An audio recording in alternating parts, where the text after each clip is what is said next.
start the fight, breaking down the walls in the dead of night. I don't come for peace, I come for the storm. Fanboys melt quick when the truth gets warm. Saw content's high, I'm collecting those tears. Just got started, but I'm cutting through fears. I'm not here for brand deals, I'm not for sale. I expose your lies, rip off the veil.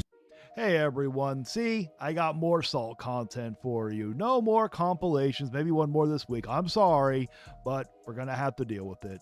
But you know what? Look at Nintendo Prime. He's trying to act like that this is such a win for consumers, which it is. It really is. But he did not contribute to this win. His mindset went against the consumer. His mindset was pretty much, oh, we need to deal with the game key cards because if we push back, they're not going to sit here and release it on the platform. They're going to go all digital or worse, not release it at all. Well, guess what, Primey? Our way is working. Our way, fighting against them, is working. Your way is not. Let's get into this reaction. Now, there's been a lot of reactions for a while now about game key cards and how much they're kind of being rejected by the market. I don't really know if it's being rejected on a global scale, but well, maybe not, but at least here in America it is. And good thing that we're actually fighting against it, right, Primey? Oh, that's right. I don't recall you actually fighting against it. At least here in the United States, they're not very popular, and it appears Sega, and nor should they be. We should continue to push back against these BS game key cards, is paying attention. Today, Sega confirmed the Switch 2 edition of Sonic Racing Cross Worlds will come on a 64 gigabyte cart with the full base game on it. See, Primey, this is what happens when you actually have fight in you.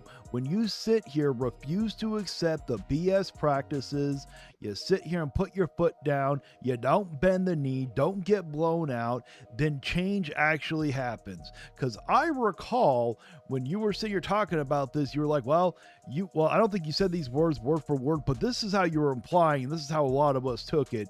You were like, oh, well, what are we going to do about it? If we don't buy them, then they're not going to put on physical at all, and they're just going to go all digital. See, I told you that this wasn't going to happen. I told you if we push back against it, they were going to sit here and put it on the physical cartridge because the third-party people want to try to put it on the Switch 2 because of how well the Switch 1 did. Now, maybe when the next generations come out, they might not want to put it on the Switch 2 as much because the Switch 2 might not be powered enough to handle a lot of them.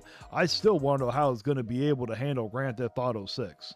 It is not a key card release, and as Stealth 40K notes here, friend of the channel, perhaps they are starting to change their stance. And yes, which is a good thing. That's a win for the actual consumer. But unfortunately, Primey, the way a lot of us took it was you were bending the knee when it came to these game key cards. So I hate to tell you this, and I understand you're just reporting on the news. This win isn't because of the YouTubers like you. It's because of the people like me that were fighting against it, that were complaining about it, that were telling the consumer, hey, hold your ground, don't do it. And some of them were actually listening, and it was enough to actually make a change happen. This is how you get real change. Only imagine if we could work together to put this fight to Nintendo and we can get real change happening. We can make Nintendo great on how it used to be and stop ripping us off, but it's going to take all of us to do it. Oh, baby, that's what we like to see. Another full physical game. It feels weird that we even have to celebrate this. You are completely correct. It does feel weird that we have to celebrate this, but this is a true win. But I don't understand why you're celebrating it. You bought game key cards from what I remember. I'm pretty certain you bought a code in the box, which honestly, don't feel bad. I actually bought a code in the box by accident a few years ago. I bought that, or it might have been 2 years ago, but whatever. That's neither here nor there. It was before the Switch 2 came out. It's when I had a Switch 1. I bought the Mario Rabbids Kingdom Battle thing. Did not realize it was a code in the box. So I didn't know, but you knew when you bought it. But we do, because the more and more these games sell, the physical versions, the more and more companies will be convinced to keep using the physical version. Now, Yes, very true. And if you refuse to buy the game key cards, then they're going to more likely put it on the physical cartridge itself. But that's going to require everybody to not buy the digital versions along with it. See, Primey, when you listen to the vigilante, change actually happens for the good. Look at what happened. See, we didn't listen to you. You were implying that we had no choice, but we had to get these game key cards. At least that's the way I'm taking it. I'm not sitting there saying that you said that word for word, so I know you're going to come at me saying, oh, I'm spreading misinformation, when I'm not. I do understand there are certain circumstances where a physical version is kind of irrelevant. Let's say Call of Duty's 120 gigabytes. A 64 gigabyte cartridge isn't going to fix the fact that you have to download a crap load of stuff to play the game. Agreed. Am I rubbing off on you, Primey, a little bit? Because you're starting to sound a little bit like me. I'm pretty certain I've said that before in the debate I had. In situations like that, I can almost understand and even excuse the use of a game keycard. However, I completely agree with you. I have said many times before, if the game is over 64 gigs and they cannot fit it on the game key or on the 64 gig, then a game key card is acceptable.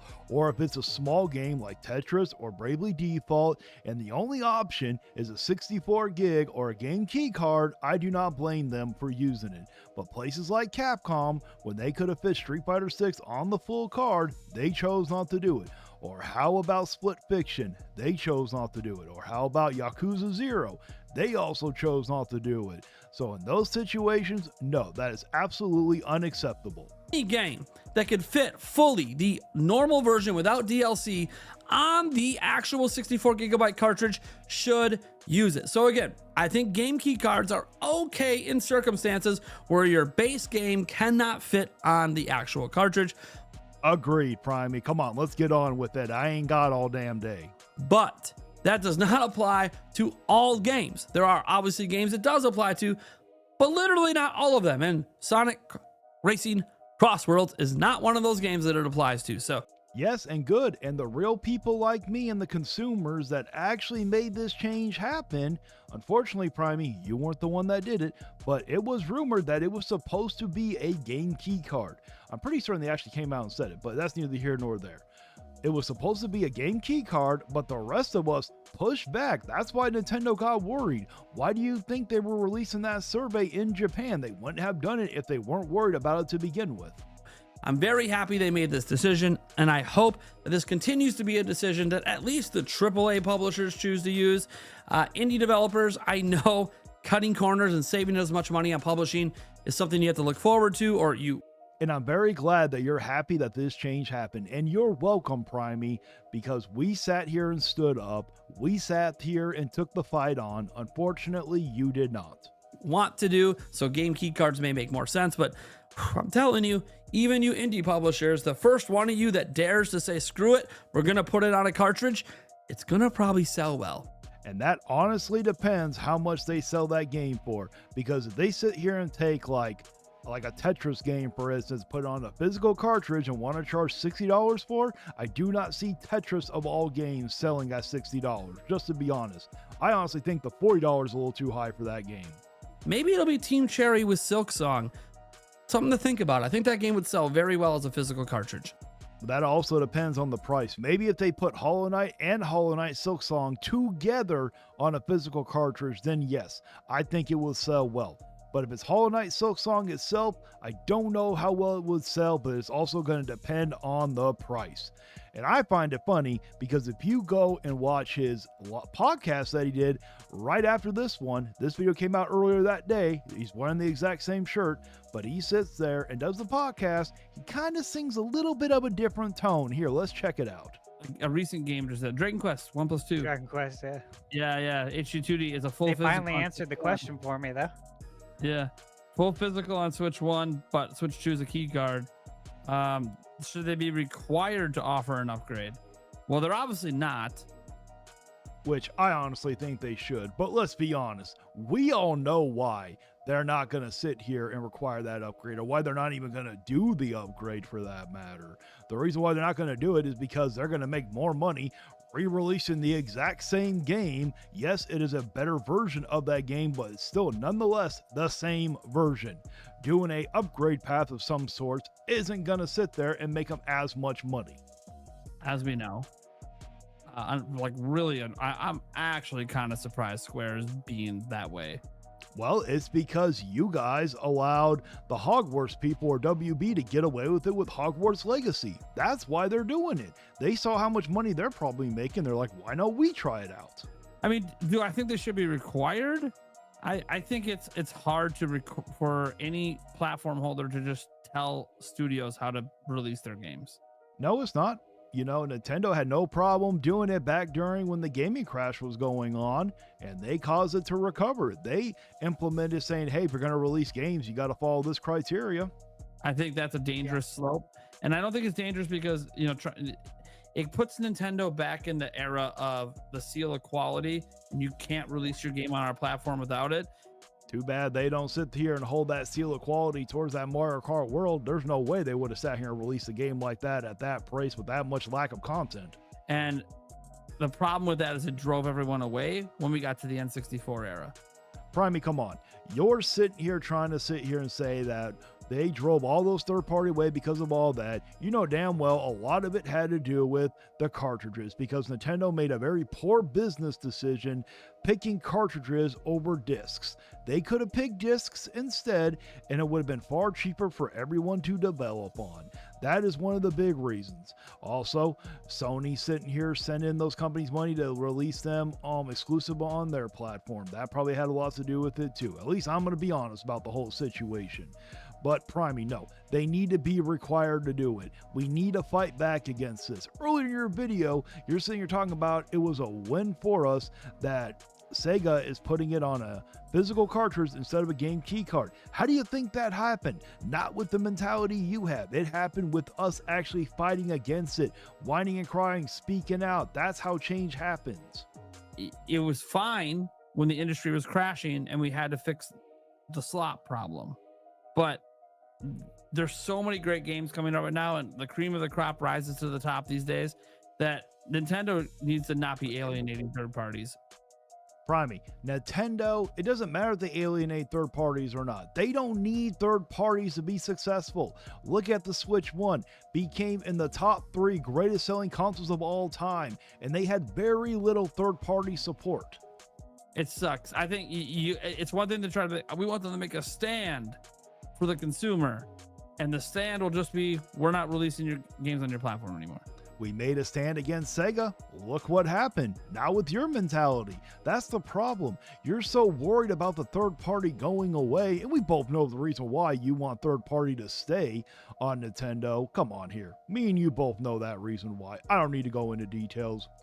But no, Primey, with your mentality, it doesn't work. It never has, okay? We actually stood and fought when it came to the whole Sega thing, and guess what happened? Change actually happened. A win for the consumer. Your mentality right there is not a win for the consumer.